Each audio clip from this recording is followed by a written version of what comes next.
Olá, seguidor do Criando com Eletrônica, tudo tranquilo? Este que eu estou chamando de microcurso é para você que ainda tem dificuldades em identificar circuitos em fontes chaveadas sem esquema.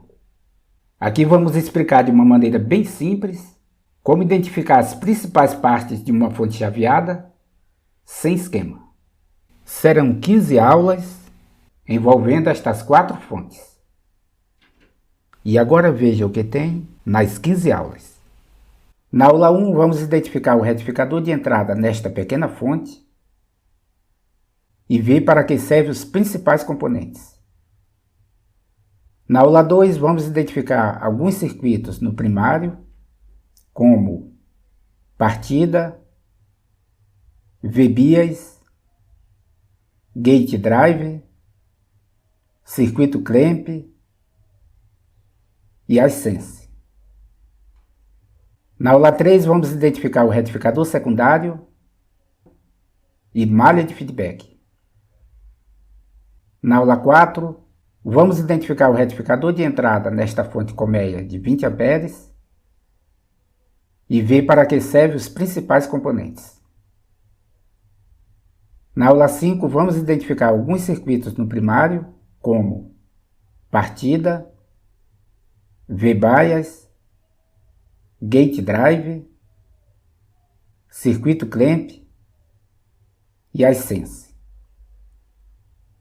Na aula 6, vamos identificar o retificador secundário e malha de feedback. Na aula 7, vamos identificar o retificador de entrada nesta fonte Samsung e ver para que servem os principais componentes. Na aula 8, vamos identificar alguns circuitos no primário, como partida, V-bias, gate drive, circuito clamp e as sense. Na aula 9, vamos identificar um dos retificadores de entrada secundário e a malha de feedback. Na aula 10, vamos identificar o retificador de entrada nesta fonte Samsung com PFC e ver as diferenças em relação às demais fontes. Na aula 11, vamos aprender a identificar se uma determinada fonte tem PFC.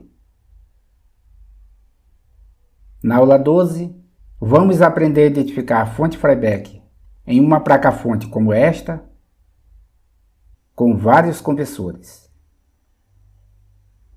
Na aula 13, vamos aprender a identificar outros circuitos e a malha de feedback na fonte Freiberg.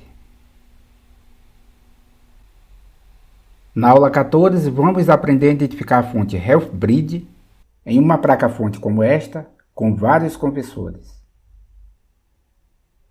Na aula 15, vamos aprender a identificar outros circuitos e a malha de feedback na fonte Healthbridge.